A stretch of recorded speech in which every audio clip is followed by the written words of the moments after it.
শুভ সকাল বন্ধুরা। আজ আমি দুপুরে লাঞ্চের জন্য একটা সুন্দর মেনু বানিয়ে নিয়েছি। দেখুন তো আমি কি বানিয়েছি, দেখুন মাছের তেল বানিয়ে নিয়েছি। তো মাছের তেলটা আমি দেখুন কিভাবে বানাচ্ছি। একটা কড়াইতে তেল দিয়ে তেলটা গরম করে নিয়েছি, ওর মধ্যে কাটা আলু ছেড়ে দিলাম।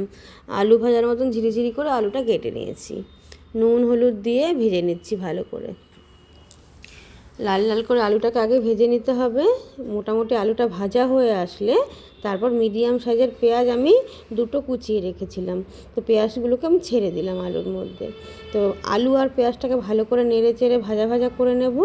এর মধ্যে আমি কাঁচা লঙ্কা চিড়ে চিড়ে রেখে দিয়েছিলাম, 4-5টা লঙ্কাগুলোকে আমি দিয়ে দেবো। মাছের তেলটা একটু পরিমাণে ঝাল না হলে ভালো লাগে না। আর আমি কিছু রসুন কুচিয়ে করে রেখেছিলাম, থেতো করে রেখেছিলাম, রসুনগুলোকেও আমি দিয়ে দিলাম এর মধ্যে।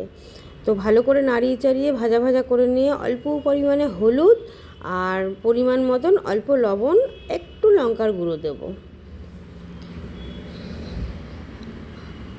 দিয়ে ভালো করে নাড়িয়ে নেব, ভাজা ভাজা করে নেব। এবার আমি একটু ফাঁকা করে নিলাম কড়াইটা, মাঝখানটা, ওর মধ্যে আমি মাছের তেলটাকে দিয়ে দিলাম। মাছের তেলটা ভালো করে ধুয়ে পরিষ্কার করে রেখেছিলাম বন্ধুরা।